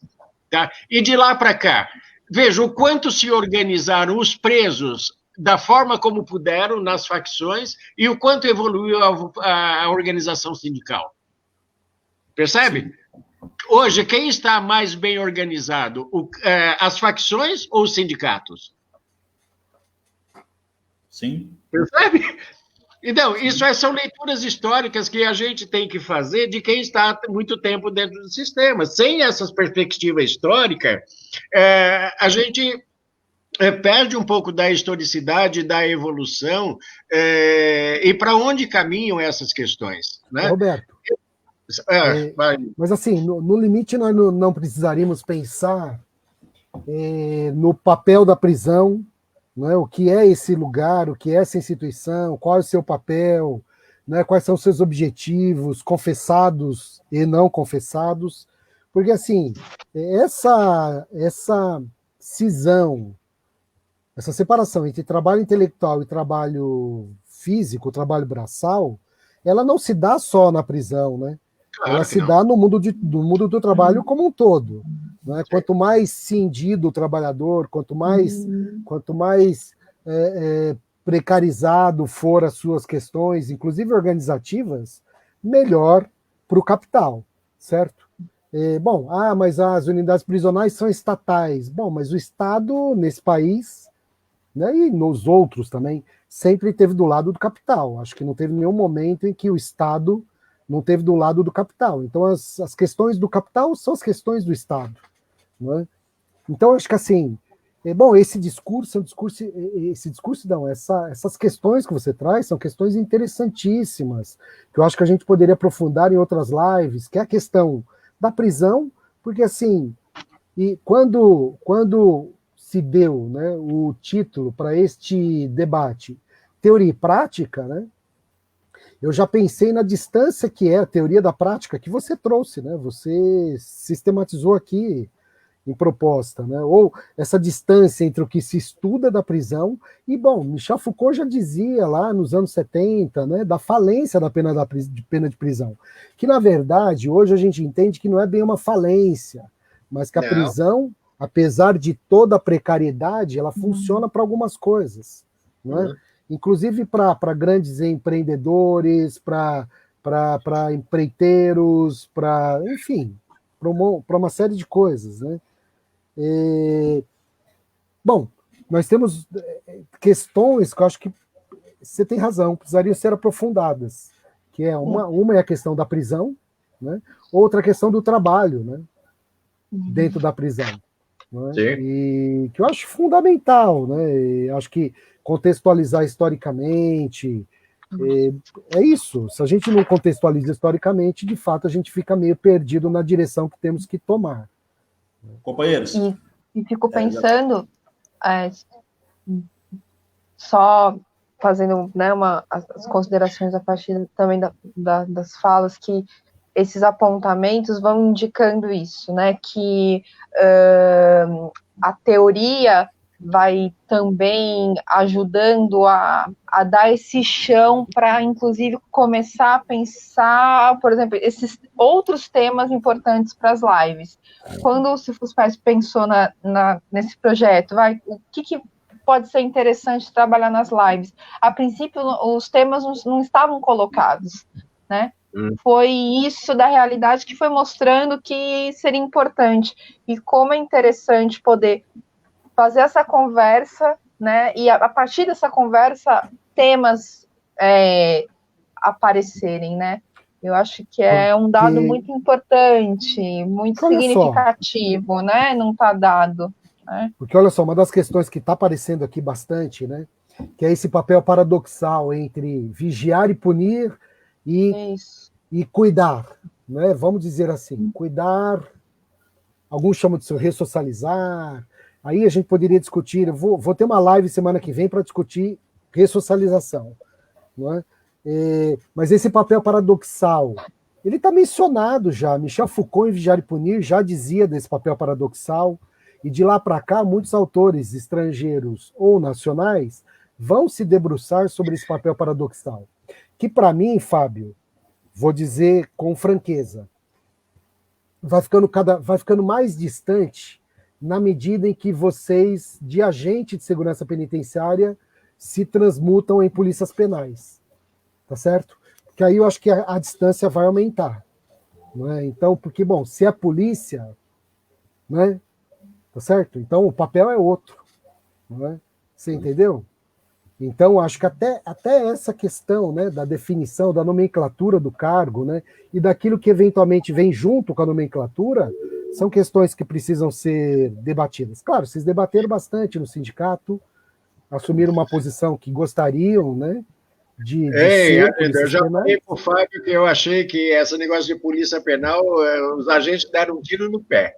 Eu também acho. Não queria dizer aqui, mas já que você falou, Roberto, também falo. Na verdade, nós já fazíamos debate no sindicato, antes mesmo do Fábio entrar, em relação a isso. Nós lá, quando estávamos no sindicato dos psicólogos e debatíamos com o sindicato dos agentes prisionais, a entrada ou não na Central Única dos Trabalhadores, por exemplo, nós fazíamos esse debate. Não é? Bom, a gente foi voto vencido, não é? Mas nesse papel, viu, Fábio, eu acho que assim, agora como polícia, para mim está claro, é vigiar, não é mais cuidar, entendeu? E eu acho que aí vai ficando claro alguns papéis. Claro, não, só me dá aqui... Contudo, eu acho que tem algo importante que vai se mostrando a partir dessa conversa, que é talvez criar história, dar história do porquê da polícia penal e qual o sentido da polícia penal, mesmo que ainda assim, como o professor coloca, bom, pode ser tiro no pé, pode, talvez, mas assim, como você preenche de significado algo, e talvez isso possa começar a fazer algum sentido, a partir de que tem história, né, porque alguns debates, inclusive realizados nos sindicatos, eles trazem esse conteúdo, que assim, bom, virou polícia aí, né, qual o sentido disso? Qual a história disso?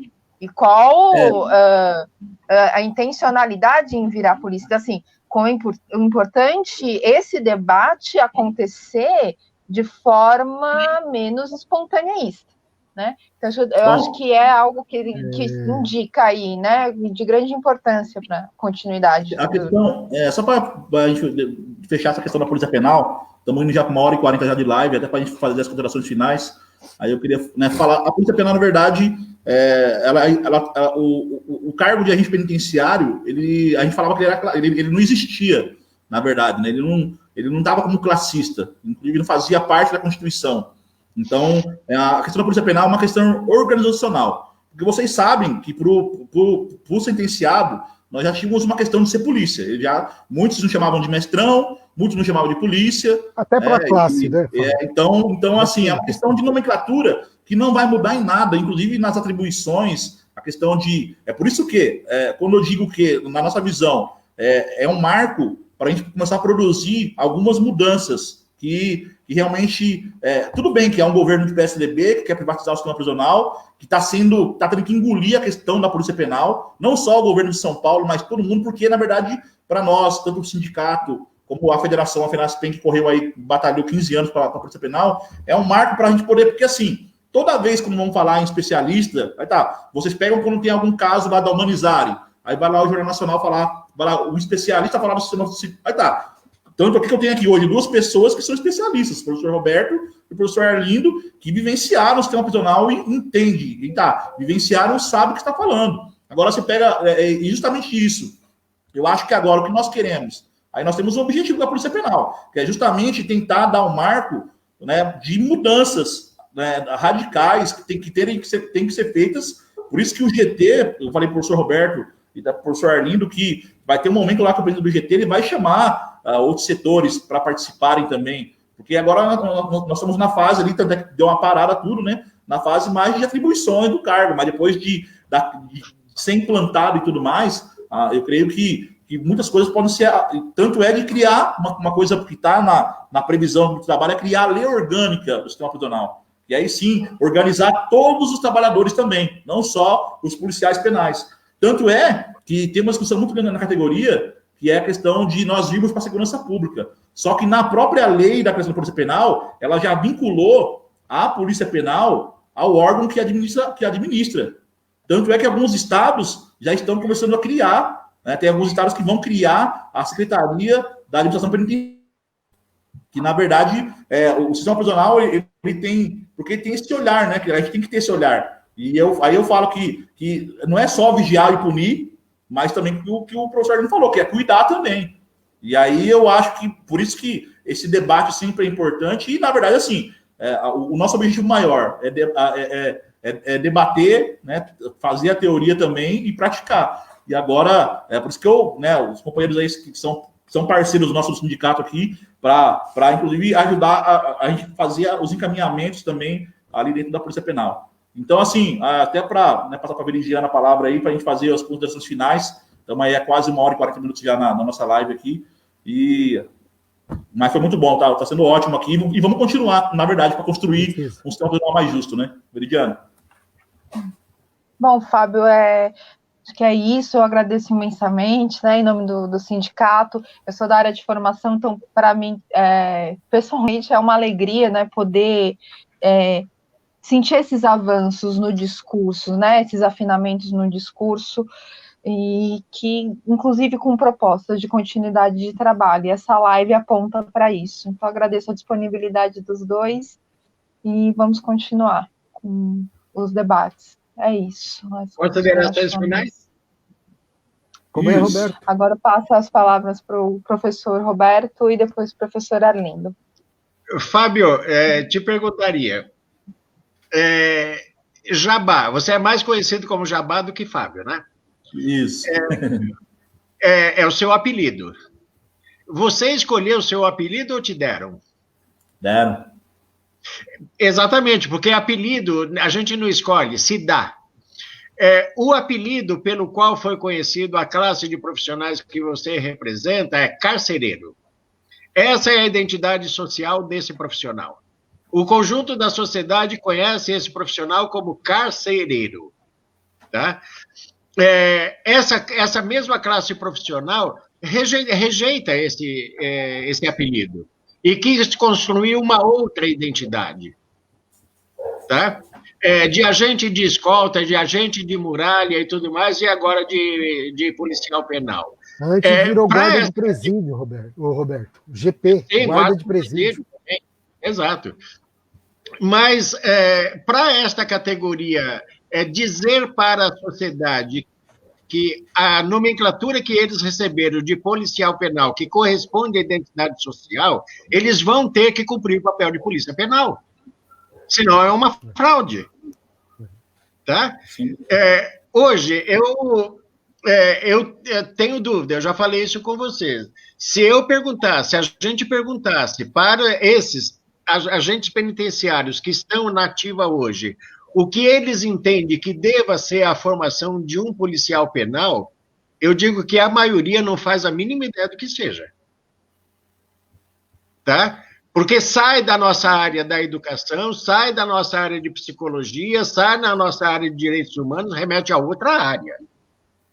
O que deve fazer um policial penal para corresponder no conjunto da sociedade à imagem que ele projeta para a sociedade? É outra coisa. Não é o agente penitenciário. Não é o agente de ressocialização. É um profissional, sobretudo, investido de poderes inquisitoriais, de poder de estabelecer inquéritos e procedimentos investigativos na linha de inteligência penitenciária. É outra coisa. A maioria de nossos agentes penitenciários não tem a mínima condição para assumir essas tarefas. Porque a formação deles teria que se dar na academia de polícia, teria que se dar como perito criminal, teria que inventar uma outra área que a gente não sabe o que é perícia penitenciária. Percebe? Sim. Então, por isso que eu finalizo aqui, mas não me ponho contra a categoria, não, é uma reivindicação que vocês fizeram e tudo mais, mas até que me prove como é que se fecha o buraco da bala, eu acho que continua sendo um tiro no pé. É isso, obrigado. Obrigada, professor. Bom, eu continuo acreditando que a discussão maior que a gente precisa fazer sobre a prisão, né? Até estava aqui pensando, né, em algumas questões que já avançaram em alguns grupos, né, os grupos ditos abolicionistas, que pensam na extinção da prisão. Né? Porque é isso, né? A prisão precisa ser mudada, precisa ser reformulada, até pensando numa questão trazida aqui pelo Maurício Monteiro, né, que eu também conheço, que fez uma questão respondendo ao Roberto, né, e dizendo que quem está preso, né, sente a prisão diferentemente de quem trabalha lá. Claro, né? Aliás, cada uma das pessoas que estão na prisão, né, presas ou trabalhando, vão sentir aquele lugar de uma forma. Nem todo mundo enlouquece, né? Algumas pessoas passam pela prisão, né, sem grandes sequelas, né, desse lugar. Né? Então, assim, cada um vai desenvolvendo, né, suas questões de resistência, né, a esse lugar, ou subsistindo de uma forma mais sadia ou não, é? A partir de determinados elementos que não foram estudados ainda, né, que precisam ser estudados. Bem, respondendo à Veridiana, existem, Veridiana, normativas, o sistema... não, acho que foi o Roberto, bom, não lembro quem foi, mas existem normativas do Sistema Conselho de Psicologia para o trabalho do psicólogo no interior da prisão, tá certo? Acho que precisariam mais debates, né? Até porque a prisão muda, a sociedade muda, né? Enfim, acho que essas coisas são muito dinâmicas, mas existem normativas do Sistema Conselhos de Psicologia para o trabalho do psicólogo no interior das prisões. E acho que é isso, né? Estava aqui lembrando que um dos primeiros militantes, né, que de alguma forma tentou aproximar teoria prisional e prática foi Michel Foucault, né? Que com o megafone lá no idos dos anos 70 ia para frente da prisão e conversava com familiares de presos, com trabalhadores, não é? Sobre aquela instituição, né? Então, acho que nós... Bom, essa live aqui indica que a gente precisa continuá-la, de alguma forma. O Sérgio, que é um participante aqui, até propôs ali uma questão de falar sobre a privatização, que eu topo também, falar sobre, né? Isso, esse mesmo. Uma live sobre privatização, o trabalho da Polícia Penal, e eu acho que aí continuaríamos esse debate, que, concordo com o Roberto, vai precisar ser intensificado e aprofundado. Arlindo, só porque você falou desse comentário do Sérgio, que eu prestei atenção também, eu pensei que uma das funções de agente de polícia penal seria, nos Estados Unidos, recuperar o papel dos agentes da Pinkerton. Lembra? Sim. Aqueles caçadores de recompensa? Sim. Sim. O Jabá teve o cuidado de publicar no site do sindicato uma posição de que dos comentários que a gente fez, das possibilidades de atribuições do agente penal, seria o monitoramento pós-liberdade. Né? Quer dizer, o que usa a tornozeleira eletrônica, liberado condicional e tudo mais. Nos Estados Unidos tem um agente de condicional, né? Tem, o oficial de probation. Mas imagina, desses em liberdade condicional, aqueles que se tornam fugitivos da justiça, quem é que iria atrás dele? Aí é o agente da Pinkerton, o caçador de recompensas. É brincadeira, gente, mas é só isso. Não, companheiros, pode finalizar, Arlindo. Não, acho que é brincadeira, mas uma brincadeira que tem muito sentido, que eu acho que indica a necessidade de continuar esse debate. Vai lá. Sim, eu acho que o que nós estamos vivenciando a Polícia Penal foi aprovada agora, em dezembro, né? Uma luta de 15 anos. A ideia principal que eu conheci o pessoal que idealizou isso era justamente a questão da nomenclatura e também do sistema prisional brasileiro ele ser um só, que tinha várias nomenclaturas. Inclusive, agora, eu acho que, como o professor falou, o que nós já divagamos no GT, o GT criou a PEC da Polícia Penal até agora estamos indo para a lei complementar, né, criando as atribuições, e depois o próximo passo é a lei orgânica geral. Mas uma das coisas que a gente está divagando sempre é de sim criar... eu acho que PMA,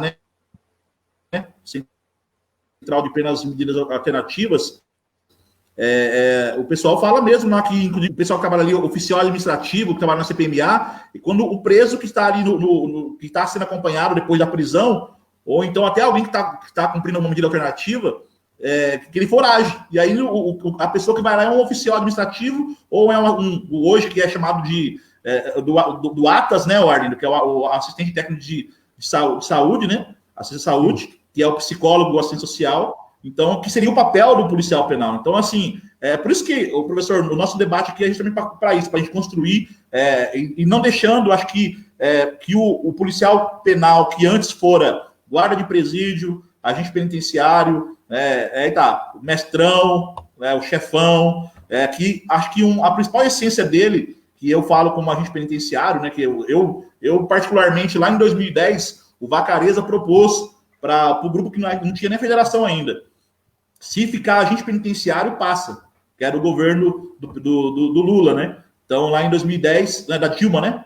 Ele fala assim, tirem o nome polícia, que deixa agente penitenciário, que passa, vocês serão incluídos no artigo 4.4, mas na época as lideranças já tinham essa questão da Polícia Penal, não aceitaram, e foi fruto de uma invasão nossa no Salão Verde lá, nós invadimos o Salão Verde, né? E ficamos lá acampados um dia, e aí conseguimos com o tempo, né, para fazer isso daí. Mas eu acho que tudo é novo e importante essa construção, né, até do sindicato está em contato com especialistas como o professor Roberto, o Arlindo, outros companheiros que vêm agregar, e fica o compromisso aí, viu, companheiros? Aí nós temos aqui um desafio de fazer uma live, inclusive sobre privatização do sistema, né? Ótimo. Depois, no tempo, a gente vai conversando para a gente poder fazer, que acho que vocês dois aí, mais do que ninguém, dominam bem esse tema das prisões, E a categoria aqui que está dando a iniciativa, né, o pessoal está gostando muito dessa live, e agradeço a vocês demais, e vamos construir, e é o que eu sempre falo, né, a nossa luta é construir um sistema prisional justo, tanto, né, para os trabalhadores e também para os sentenciados também, que hoje mesmo,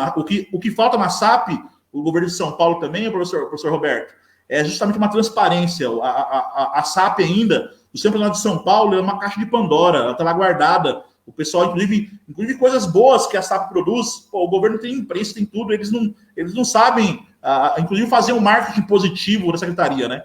Então, porque existem coisas boas, né? Inclusive projetos que servidores fizeram que morreram porque não teve apoio da SAP, né? Então, mas é isso, acho que o debate, a teoria, depois vamos praticar o que nós estamos debatendo aqui. Agradeço aí demais aos companheiros. Só uma sugestão para o debate sobre privatização, Fábio, trazer alguém da pastoral carcerária também. Sim. Legal. Obrigada. Mas é isso. Companheiros, vamos encerrando por aqui. Agradecer a audiência aí. O companheiro aqui, o Sérgio Zeppelin Filho, até para os companheiros aqui, ele está aposentado hoje. Já foi diretor, não foi diretor? Ele já deu aula na IAP, foi diretor de Franco da Rocha, que é a última unidade dele, do Sérgio. Rocha, né? O Sérgio Zeppelin pode falar para nós aí, e colaborou bastante com as provocações para a gente poder responder.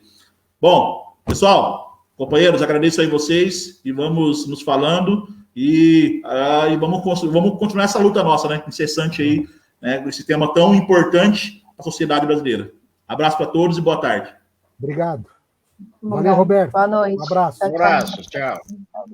Tchau, Lindo. Tchau, Diana. Tchau, Dabá.